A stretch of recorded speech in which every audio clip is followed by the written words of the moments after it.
Hello everybody, this is Jill with Greenwood Girl Cards, and I am coming on just to film a little intro for the footage that I filmed when I was creating these tags. And I just showed these tags in a video for Saturday morning makes for tomorrow morning. And I made a set of 4 tags. I actually started working on these originally for my stamp release. And then I got called away due to a family emergency, and I wasn't able to finish them.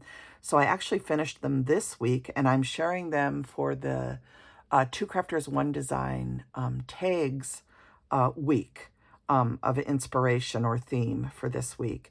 And I ended up filming a little bit of footage showing how to trim out a stamp with some small embroidery scissors, as well as some of my coloring and paper piecing stuff. I did not get to film. Someone had asked if I could film actual coloring of the stamp, and I want to film another video showing that because I have had some questions. But what I ended up filming this time is actually the coloring of an image, just the gingerbread part, as well as just shading this using a sponge dauber. So that's the footage I'm going to put up. And I wanted to give you guys an opportunity on this video in the comment area. Please leave a message for me of anything you'd like me to film. If there's things that you would find helpful that you'd like me to share, anything about my channel that you would like me to share more of. I always appreciate feedback, and I wish I had a ton more time to film things. My biggest challenge is always the filming side of my job. I am a designer, so I work for companies that are sending me products all the time, and I'm always trying to get those deadlines met. And so I don't get to film as much of the stuff that I want to film or that people ask me to film as rapidly as I would like. But I definitely do keep a list of things to film. So if there is something you would like me to do, please put it in your comment.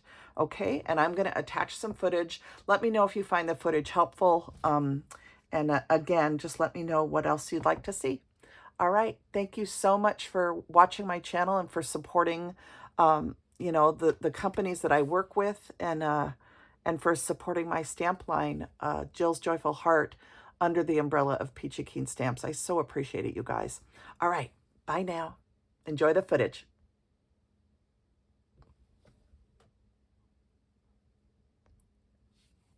Hi everyone, this is Jill with Greenwood Girl Cards, and I'm out in my living room working tonight on my ottoman.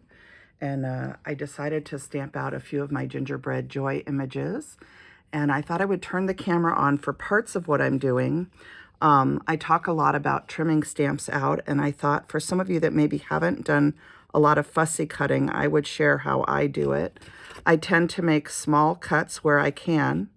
So you'd want to come in close on any small cuts that you can and you know, cut those out kind of like that. But then whenever you're going through a long section, you want to turn your paper as you're turning your scissors, sort of. So turning your paper is your friend. Let your hand turn the paper as you're cutting so that you can cut right against the line as it's moving. So that's what I'm doing to trim around this image. And I know, you know, there are people who definitely have a hard time fussy cutting, especially if you have arthritis or something. I still enjoy cutting. I go nice and slow, and I tend to watch a movie or, you know, have some Christmas music playing if I'm doing Christmas crafting or something. But I do turn my paper as I'm cutting, and I just thought I would show you a bit of this so you can see what it's like to trim out an image. And just trim on the line as close as you can get. When you're all done trimming out the image, and you can always trim the paper away if that makes it easier. I often tell people, rough cut the image first and then go ahead and start your trimming so that you can get closer in with your scissor. And the tinier your scissor with the sharp blade is, the better. You don't want to use a big scissor. You want to use a small one. It'll give you much better control. And you just want to turn your paper, and also you make shortcuts on things that are short. So just make a shortcut, move your blade. You can then reinsert your blade in and cut again, and then continue cutting down the image. So you can see how quickly it's 2 minutes in and I've already got almost all of it trimmed out. So I just wanted to show that. I'll finish trimming this off camera and then I'm going to show you how to color. All right, I'll be back. Good evening, everybody. This is Jill with Greenwood Girl Cards, and I had several people ask if I could show how I color my Gingerbread Joy image on camera. So what I decided to do is, you know how much I love gingham. I'm going to just paper piece the apron in this red and white gingham, and I've got the 2 little ties cut out and the main part of the apron. And then to paper piece it, I also edged it with a Copic marker. This is a W4. I don't know if that'll focus for you guys, but it's a warm gray tone. And so I edged it with the W4 marker just to so that the white edges wouldn't show on the paper piecing. And I will glue that down, but you always want to color before you glue your paper piecing in place. So that's what I'm going to film, and we'll see how much of this I can show on camera. But I'm going to start, let's see, let's get an E33. I'm going to use an E33 to color the ginger part of her face here.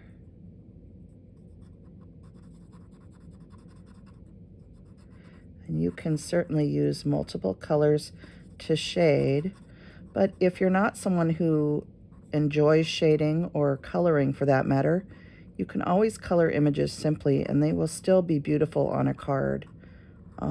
So never forget that. You don't have to do all the shading and everything to have a beautiful card when you're done. So I'm just trying to avoid the white frosting. If you do get some brown in the white frosting, you can always use a white pen to touch it up and get rid of any overcoloring that happens. So keep that in mind. I'm going to go ahead and color her hands also in the ginger color. And then I'll color her feet too. And I hope you guys can see on camera here. I still have the stamp inside my Misty. And sometimes when I'm done, I will overstamp, but not always. It depends. I did stamp this several times to get a nice dark stamp. So I'm going to go over this a second time just to give it a nice solid show of color.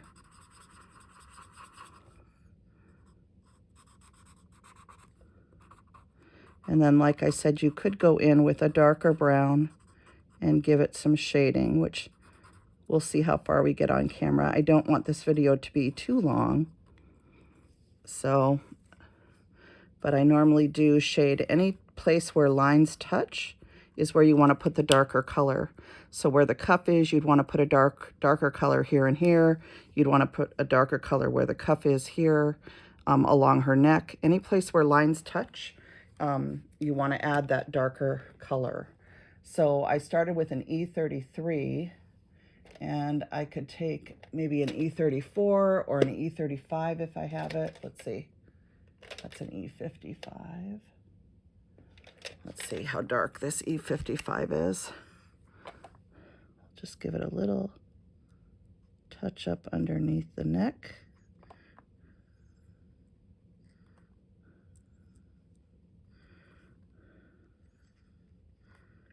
Along the feet a little bit. And then I'm going to grab, this is Light Rouge. It's an R14. And I'm just going to use that on the mouth. Just give it just a little dab of color. There we go. And then the cheeks, I need like my R10 maybe for the cheeks, and I'm not seeing it right now. I guess we could use an R11. Do an R11. Whoops. So this is R11. And we'll just do a light pink on the cheeks here.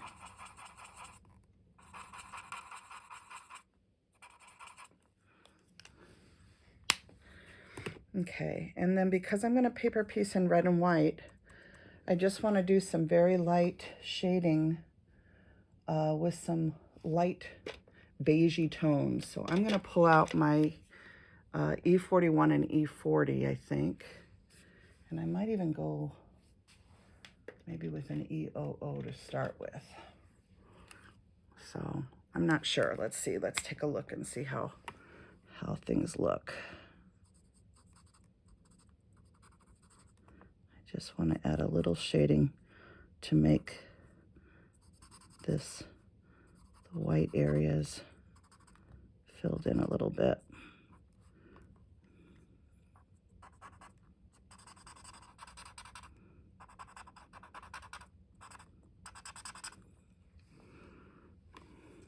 And this is just going to help highlight the areas after I put the red and white on from the gingham apron paper piecing. I'm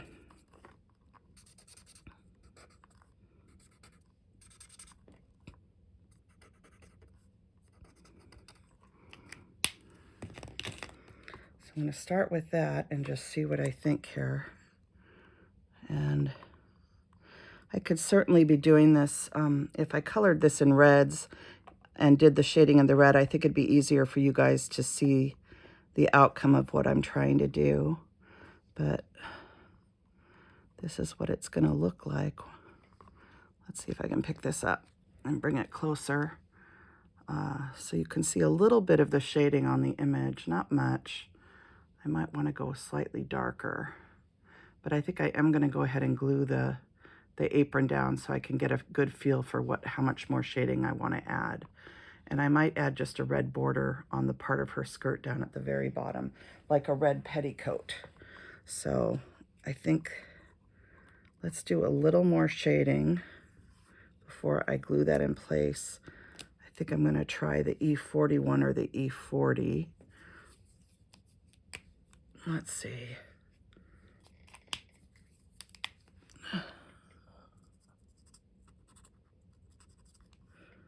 Just add a little bit more.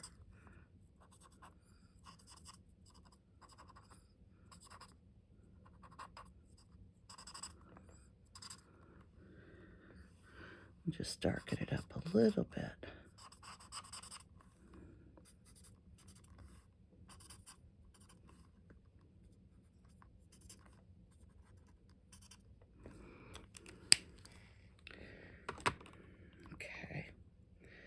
And then go ahead and glue these down. And I'm just using my Tombow Mono multi-glue, and I just squeeze very lightly to get just a really little bit amount of glue.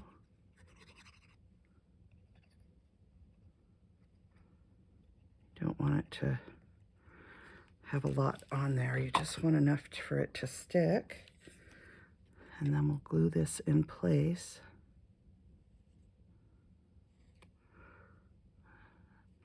And you want to make sure that you get it right over the lines and adjust it and make sure that you have it covered right over the stamp lines that are there. Okay, so there's the main part of our apron in place, and you can see what that looks like. And then I have the other two little pieces, and I'm just going to put a little bit of glue on these. And we'll put that one in place.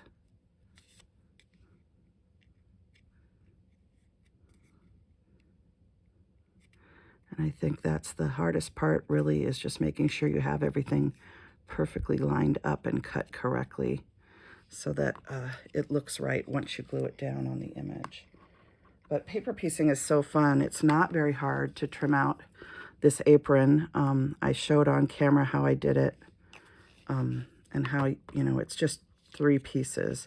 It's these 2 little lines for the bows, or the big bow that's tied behind her back, so to speak.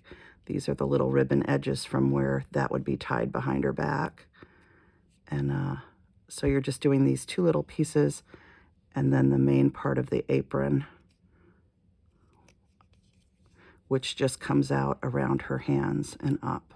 So, whoops, I'm off camera, but you're just cutting this piece out all in one piece, and then doing these 2 little pieces. So that's what she looks like. I don't know if the shading in white is showing up as well as I might want it to, but I am going to take a red marker and just add in the detail down here and along this edge here. So we'll do that really quick just to add a little more red to the image. And it's helpful to have, if you want, you could use a Statler or other fine tip marker to do this part, because keep in mind, Copic is an alcohol marker. It's going to bleed a little bit if you overcolor. So you can use a different marker maybe and have an easier time of it not bleeding through. But I'm barely touching it to color these, just really, really lightly.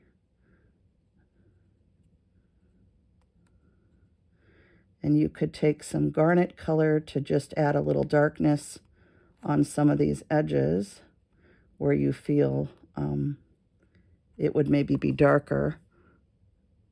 Or you can just keep it really simple and color it simply. And I really do think it looks cute either way. So there she is shaded. And again, I don't know how well you can see the shading. I think I would add a little bit more. I'm going to add just a little more underneath her apron here. Now that that's glued down, we'll put a little more shading there and maybe along here.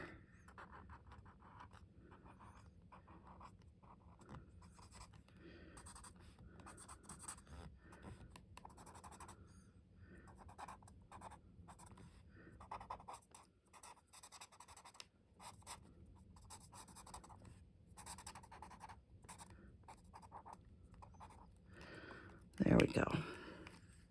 Oops. All right, so that's what she looks like. I hope that helps you guys see how to shade a little bit, but I can also do this in another color and it might show up even better. So I'll see which one of these I decide to share with you, but that shows you how to add the paper piecing also. All right, bye now. Hello, everybody. This is Jill again. I'm just doing some paper piecing, and I thought I would come on and show you what I'm working on. I did an earlier video when I was paper piecing this red one, and I'm kind of doing a series all in gingham with my Gingerbread Joy stamp set. So I'm just paper piecing the aprons, and what I wanted to show you is the way that I'm doing the shading on this one. I tried something different. And what I'm doing is just using a sponge dauber, and I'm just sponging the edges of her clothing going down her dress. And I'm also doing it on her little pantaloons, whoops, and or bloomers, and then coming back up the dress on this side. I'm trying to stay in frame for you guys here. But anyway, that is another way that you can shade the dresses before you add in your pinafore or your apron. And you can see that I'm doing this one in a beige gingham.